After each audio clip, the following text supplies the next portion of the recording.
Hello, everyone. Welcome to the Remote No Pressure Podcast. We're super happy that you're here. Super happy that you decided to join us for another week. This week's episode, this week's guest is a great guest. We have Mr. Ross White. Ross and I, we discuss art, and it's usually with fly fishing, art is not too far behind. And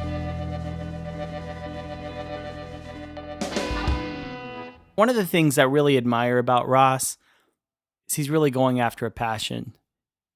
He's really going after a dream, and he makes some sling packs for fly fishing. And he's doing it because he just loves to do it. He loves art. He was an art business major, but he also loves fly fishing, and he's a phenomenal guest. And he's going toward this passion, and that's what we love here on the Remote No Pressure Podcast. We love to talk about people who are going toward their passions. This week, I read a quote from, well, I guess she's the patron saint, one of the patron saints of Europe, and not getting all religious or anything like that, but she was a patron saint, and a lot of the things that she said, her name was actually Catherine of Siena. One of the things that stuck out for me when I was reading some of her material was a quote, and it says, "If you are what you should be, you will set the world ablaze." Unfortunately, there's not enough passion in the world. People going after their passion. We spoke with Anita last week, the awesome guide who's going after her passion of fly fishing, and we've talked to several people through the years who are going after, or not through the years, but through past episodes that are going toward their passion, going toward what they want to do in life and what they feel they really are. And I want to encourage you today, as you listen to the podcast, as you listen to Ross talk to you and tell us about his story, I want to ask you, what is that thing that burns in your heart? What are you passionate about? And maybe you're doing what you're passionate about, and that's great. But if you're not doing what you're passionate about, go for it. We just want to encourage you at the Remote No Pressure Podcast to just go for it. Do those things that are just way too big. Do them. Welcome to the podcast. Let's light the fire. Today on the Remote No Pressure Podcast, we have Ross White with us. Thank you very much for joining us, Ross. Thanks for having me.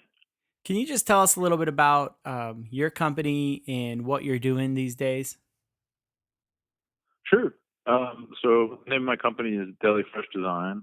So I predominantly make bags out of Cordura canvas, specifically for fly fishing. So I have a backpack, a sling pack, as well as a few other accessories like little reel koozies, and then a few fly wallets and things like that. And then I also, on my own time, outside of the company, I make bamboo fly rods and kind of obsessively would like to work with my hands. But generally, I try to focus in on the company, Deli Fresh, or DFD.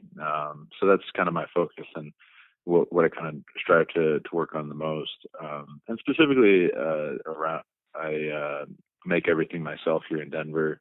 I sort of like to brag in some ways that we're the only made in Denver company. There's a lot of Denver-based fly fishing companies, but so far as I can tell, nobody is making anything exactly right in Denver. We're certainly not the bulk of what they make. And so overall, I've always worked with my hands. I always loved making things, and I grew up in Colorado and left and then came back 2.5 years ago and got a lot more obsessed about fly fishing, and I started working in a fly shop and sort of was always interested in product design and sort of trying to come up with a way in which I could make something that was sort of a little bit closer to home and intertwined with what I'm interested in. And that's really comes down to just being a lifelong passionate fisherman and obsessive fly fisherman and fly tyer, and just trying to incorporate that into a job is kind of what was at the root of what I wanted to do. And it took me a long time to sort of come up with an idea that was circular, revolved around a passion. And fishing has always just been something that I've always loved to do, and ever since I was a kid, and the last 6 or 7 years since I graduated from college, I've just become totally obsessed with fly fishing, and it's become part of my day job, and or is my day job, and then having that translate itself eventually into a company is kind of where I'm at now. So Well, that's great. I never it never ceases to amaze me as far as like when you find people who fly fish, there's artists are not too far away from there. And yeah. what did you study in college, Ross? So I started. I studied art business. So had it was essentially just a fine art major, and then I had an emphasis, or I would call it basically like a minor in business. It wasn't sort of like a whole lot of overlap as far as the classes go. Where it's how to run a business as an art or like an artist, or how to sell your art kind of thing. It was generally just an art, and then separate business classes. And so definitely paid more attention to the art classes, but it was really and as someone who's always worked with my hands and always been sort of like interested in crafts and how things are made, and how or making things that are functional. It didn't really occur to me or really come into like an idea until I was in my senior year of college and took a furniture making class. And I really obsessively was like, this is really cool to make something that works and it's functional. It doesn't just have this visual trait or aesthetic, character that I enjoy or like. I wanted to make something that was had a useful utilitarian, or I guess I would say that there's some sort of intrinsic value out of a utilitarian object that has function. So from a very sort of artsy standpoint, I kind of came to that conclusion that if I was going to do anything, I wanted to do something where I was making a product or designing something that would be functional. So it kind of was in slow iterations from when I was a kid to just that, and then it really wasn't until I moved to Colorado or back to Colorado, that I decided that fly fishing was going to be that emphasis. For a while, I had played around with being a guitar maker or a luthier, and as someone who's not really a musician, I'd rather spend my time that I could be practicing tying flies or fishing even than to play the guitar. So I delved into that a little bit when I moved back, and then I just slowly transitioned into you know thinking that fly fishing is something more reasonable or practical as far as my day to day interests and obsessions. So yeah. Why do you think there are so many artists that or why do you think so many people who fly fish are artists? I mean, is it an inspirational thing for you personally, Ross? Fly fishing? Um, I think I don't know. I mean, it's hard to put a finger on it, but uh, part of the reason why I got interested in it, or was sort of, sort of the sport was presented to me was, I have an uncle who, before I can even remember, would take me fishing with him, and so it kind of got ingrained in me. And he's an artist. He's a professional photographer here in Denver, and without him, I wouldn't be a fly fisherman. Um, but I don't know. I think there's some sort of quality of just sort of I think maybe that a lot of artists can see the beauty in either learning how to cast or casting well, or the thoughtless pursuit. Because there's a lot of overlapping ideas of the thoughtless pursuit or the endless pursuit of perfection. And I think that there's a lot of things that are ingrained in fly fishing, whether it's casting or trying to catch a lot of fish or tying flies, where that you're endlessly trying to achieve this perfection. And every time you think you have, there's another curveball that it throws at you. And so I think that's sort of maybe in my opinion, sort of why it attracts me as an artist. But I don't know if it's just it's just that I think it's the act itself, and then obviously there is a very inspirational element to it. As they say, fish live in beautiful places, so there's that element to it too. When you So talk, I mean, I would say that fly fishing is the true marriage of art and science all together, yeah, let's take a look at the science side of things. You said you make bamboo rods? I do. Yeah, occasionally I've one of those things like I approached it the same way that I approached it when I initially thought I wanted to be a guitar maker. Was that I was attracted to banjo music, so I thought, well, I'd rather buy I'd rather make a banjo than just go out and buy one made in China. And then that's sort of the idea behind the bamboo rods. I was like, man, there's something very kind of similar in a way to this wooden object that does something that's a little esoteric, or I can't exactly put my thumb on. But when I know it works well, or if it works flawlessly, I can feel it the same way. And that's sort of how casting is that you know you know when you feel it that it's perfect, and when it's wrong. And the same way that if you pick up one guitar, you can be like, oh man, it just sort of melds to you. And even as someone who's not much of a musician, when I pick up an incredible guitar, it's like, oh man, I get this, and I get why people find instruments and want to play that one instrument all day long. It's sort of the same thing with a bamboo rod. Whereas I think there's a level of science that goes into them, but I think there's sort of a beauty in the flaws or the beauty in the individual makers. Whereas most carbon fiber rods are mass produced, and that kind of there's a sort of this warm feeling in your hand of having a bamboo rod opposed to carbon fiber. And I think it might just be because it's a natural material. So Hmm. Yeah, it's a very romantic mm, idea of tying your own yeah, flies, yeah, using a bamboo rod, using everything, you know, yeah, to feed yourself, or theoretically feeding yourself from the yeah. land. And it's the whole life circle, or circle of life. If you don't mind Yeah. me asking, and I'm not asking you to share any secrets or whatever, but what is your Oh, process? sure. I mean, how do you make a fly rod out of bamboo? Can you just tell us a little bit about that, and maybe even give us a couple resources if someone wanted to build a fly rod? Yeah. Yeah, definitely. I mean, um, like with a lot of stuff, there's a ton of information on the internet, and a lot of what I've picked up is stuff that I've seen and just in videos and things like that. Um, but also, there's probably what's considered the Bible is a book by Hoagie Carmichael and Everett Garrison. I think it's called the Master of or the Master Bamboo Rod Builder or something like that. And it was really the sort of the original book that sort of laid it all out or gave all the secrets away as far as the individual maker making a bamboo rod.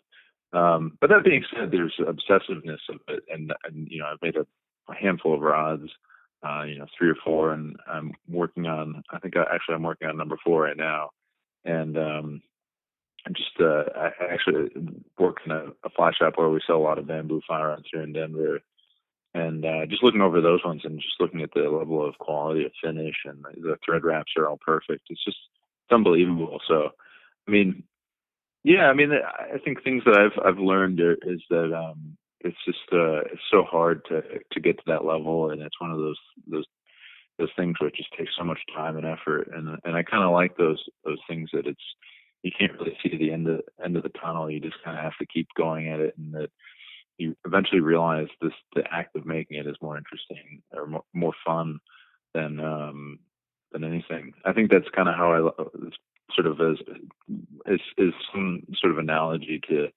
fly fishing, where um you can you spend all this time trying to do it, and you never there's a couple of those perfect days, and then you go back the next time and you're like, man, I just got beat up. I thought I did everything perfectly like the last time, and for some reason I came up empty. And so I love the quality of, or the act of doing something that would eventually be used to fish. So whether I'm using it or someone else is using it, was certainly like an obsession of well, how once start playing the rod and thinking about how it's going to cast, and and then what kind of fly am I going to use for it? Where am I going to fish for it with it? It's all these sort of meditative things that you can do.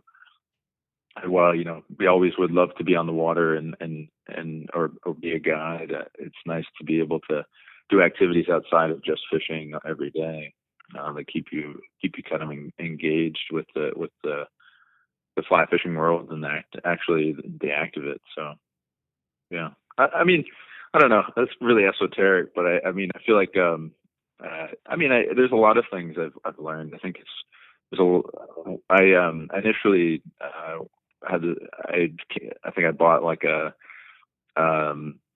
just like a random piece of bamboo at a gardening store, and I took it home, and I maybe like had flipped through a book and started to be like, oh yeah, I can do this, and I bought a hand plane, and then I shortly thereafter realized like, oh god, no, I mean I need someone to teach me, and I kind of put it on the back burner, and luckily there's a guy named Ross Cooley, who lives here in Denver and owns one of the fly shops, and I just went into his shop one day, and he had a couple of bamboo rods under glass, and got to talking about it, and he was like, "Oh, I make these, and I teach people how to make rods if you're interested." And I was like, absolutely, hands down. So as somebody who's a hyper visual learner, I think marrying like what I'd read, and I've read a lot more since having him teach me how to make a rod. He kind of walked me through all the steps, and from splitting, finding the proper comb, uh, the proper round big piece of bamboo, and then how do you split it? What are you supposed to do in that? Cutting it into sizes that are eventually going to turn into the size of the rod you want, and rough planing, and then going from there to like an actual planing form, and just seeing it done firsthand, and having an opportunity to do it with someone really helped. So I mean, I was very fortunate that it was pretty reasonable. I mean, Oyster Bamboo does a class, and it was one of those things that felt like it was a little cost prohibitive, because you can typically you can spend thousands of dollars on a rod, or you can take a class with Bill Oyster, and then it's $1,000 or more, yeah, just to get a rod that you could have bought. So I didn't want to go that route, and it was sort of an opportune moment where this guy Ross said, I can teach you, and it was pretty reasonable. So it definitely jump started the learning curve. I would have ended up with a lot of kindling and no fire. So or a lot of kindling, and I don't own a fireplace, so it would have been pretty useless to me. But yes, so it was pretty cool and that was sort of the idea too, is that like I was like, well, it's all so expensive to buy these rods, and for a while I was like, oh, and I definitely have recommended to people that one of the things you do is read the Garrison and Carmichael book, and then maybe try to find like a reasonable project on eBay. Spend $50 or less, and it might not be the nicest rod, but at least you'll learn a little bit about what it takes to like wrap guides and glue up a rod, and maybe fix the reel seat, and then there's always the most issues that arise with bamboo rods around the ferrules, because you've got a natural material that bends, which is the bamboo itself, and then the metal ferrules don't want to bend, and so that's when you get into trouble with breaking, and loose ferrules and things like that are where things break. So, but it's pretty cool to feel. It gets even more nuanced when you get into bamboo rods, and as they say, bamboo rods cast line, or carbon fiber shoots line, and it's sort of a cliche, but I definitely think that there's something to that.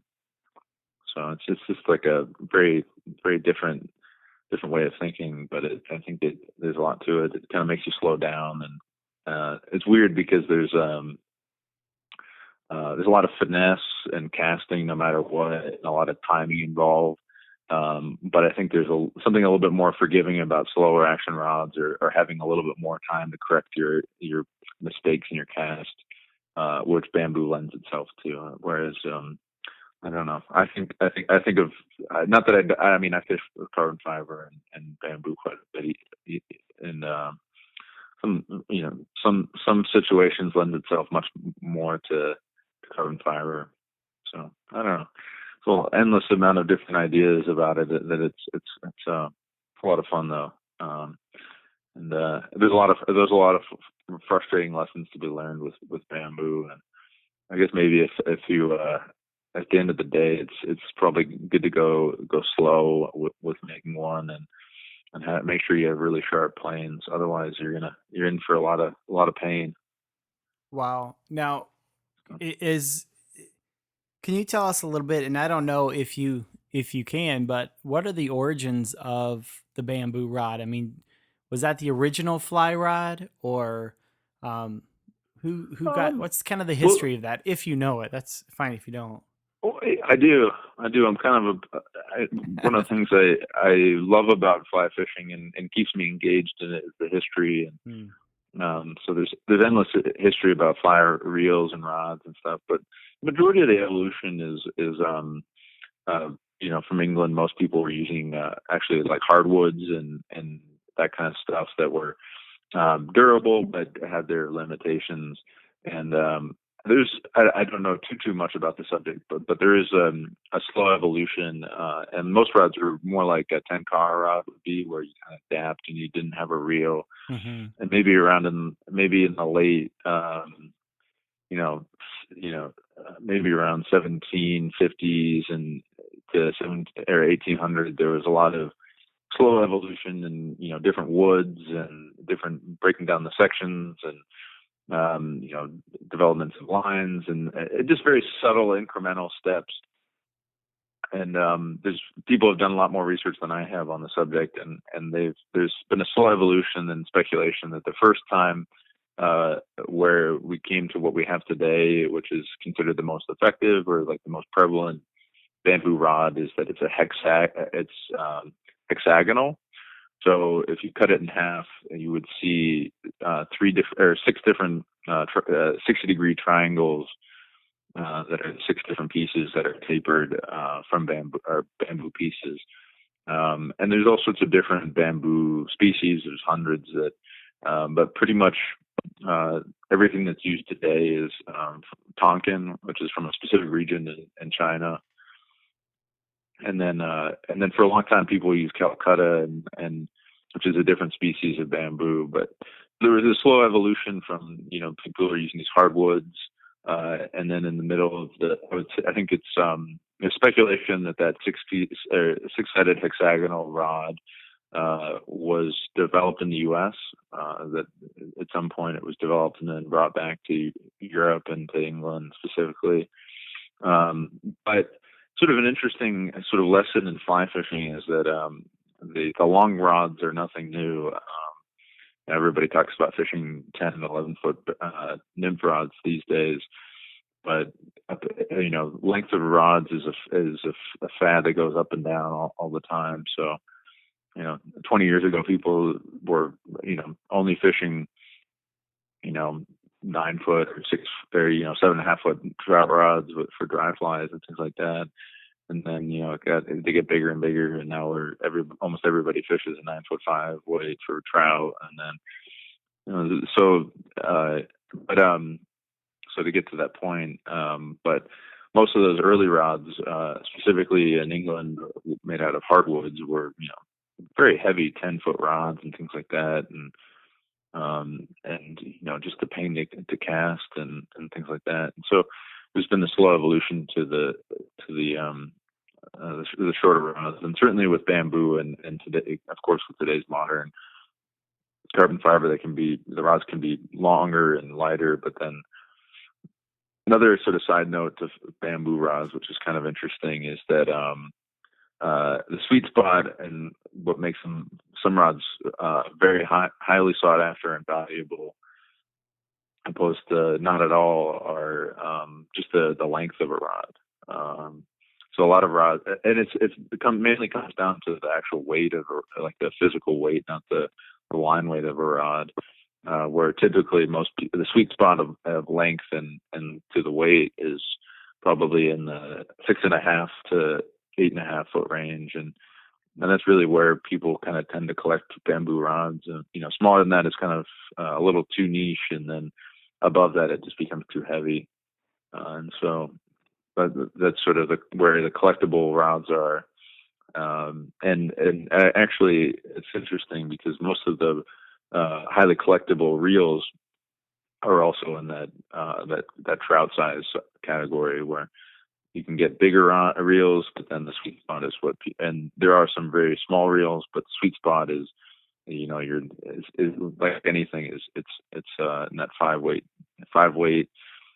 category is what people want, especially with the bamboo rods. Like, 5 weight, 7/6, or an 8 foot rod, or somewhere in between is the perfect sweet spot for a bamboo rod.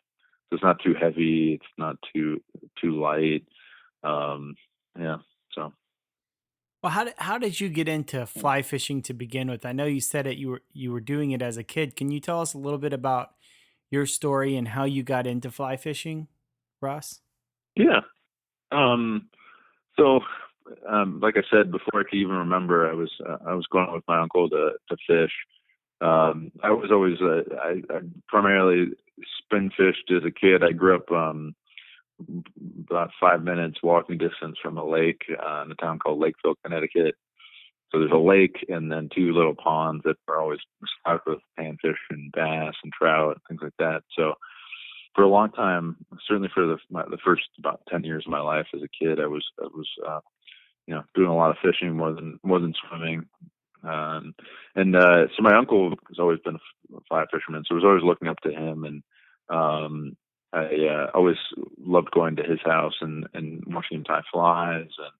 And the first person to give me a fly rod was him. I think I got it for my first Holy Communion, and never really had the patience or the time to get into it. And when I was just a kid, and sports kind of ended up getting in the way. And then I actually moved as a kid to Denver, and Denver has some great urban fishing, like carp fishing and stuff like that. But the mountains are kind of the best place to go.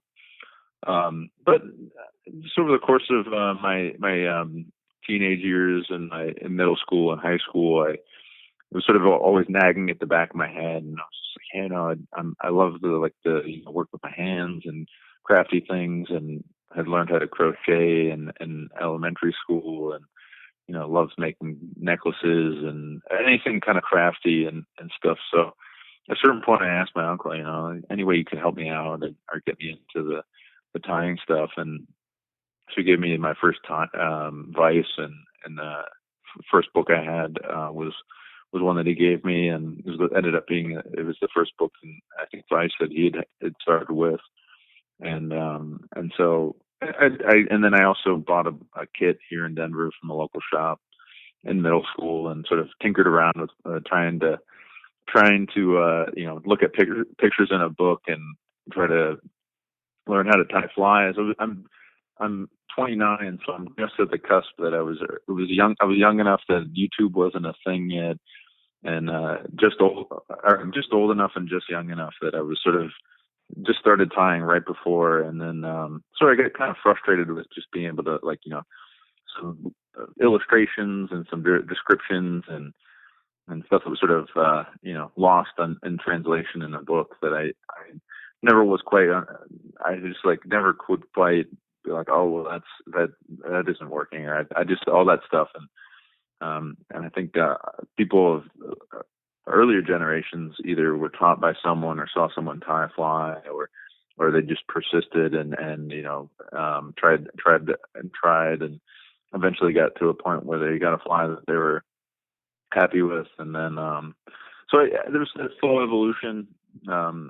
Shamefully, I went to college in Durango, Colorado, which has some phenomenal fly fishing, and I knew a couple people there that were guides and worked in the local shop, but just couldn't bring myself to spend the money for waiters and things like that, or I had other issues or social obligations.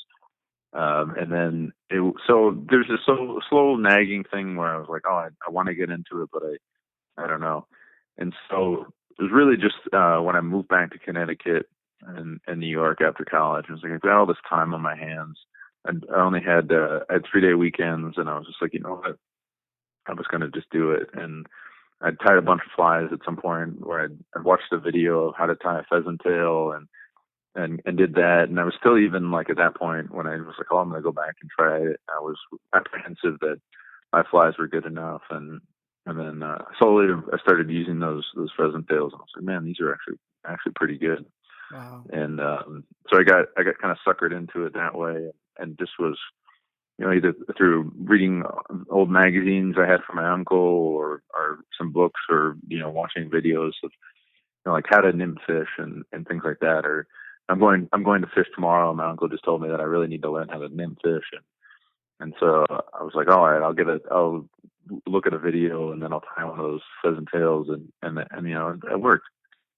Wow. So it's slow progression, and just having days where I was like, I was very lucky that I had 3 days off during the middle of the week in Connecticut, and so I go up to my parents in Connecticut from New York and fish the Housatonic, and be like, there's nobody here. I have the whole place to myself, and so I really learned, sort of just like the evolution of learning and becoming more obsessed. And then I had all that tying material and kit stuff, and slowly started to get back into tying. And I was like, oh, you know what, I'm gonna start doing this more and more. And then when I just got completely obsessed with it when I got back to Denver, and certainly because my uncle lives here, and I have some good friends, and I work for one of the Orvis stores here. And so just slowly it became an immersion, and became just like an everyday thing for me.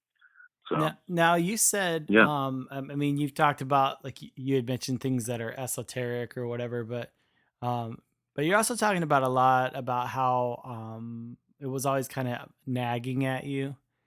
yeah, And we take a look at your life now. I mean, your life is pretty much fly fishing. I mean, your career, your business, your yeah, company, and everything. Do you think that nagging in your soul was really like a calling or your destiny that you leaned into? I mean, it sounds like everything kind of was always there, and then it all came yeah. together. Well, I don't know if it came together so neatly like that, but it definitely has been like a slow sort of evolution that is sort of it's sort of like crept up every, incrementally has crept into my life. And I've definitely certainly thought about being a guide. And where I'm at now, I've always thought, well, I don't know if I want to spoil the time spent on the water, because I do spend a fair amount of time thinking about fishing. And I haven't gone out in a couple of weeks, and it's sort of nagging at me. But the nice thing is that I go into a fly shop for work, and I get to talk to people who've been out fishing, and help them I gotta get excited helping them. The guys like, I fish all these flies all the time. What's something else that I can be using? Or I get excited about trying to help people out and solve the puzzles. And so I mean, I don't know. I think I definitely enjoy it. When I worked in New York, I worked as a security guard in the Metropolitan Museum of Art, and I love the art, still love art. And it's just I want to be doing something where I'm helping people, and not just telling where the bathroom is or where the Van Gogh painting is. I need to there's something more meaningful to me, that to give people the joy. At some point, helping people with you know, sharing in the joy of the act of fishing. And I think that's what I like about, being someone who, well, has a company, and that's something that can be maybe rubbed off onto someone else, that, my mentality of, making simple equipment that hopefully gets you to spend more time fishing, and not obsessing about, you know, the time high stuff, just because you're kind of, you're limited by what you have on the water.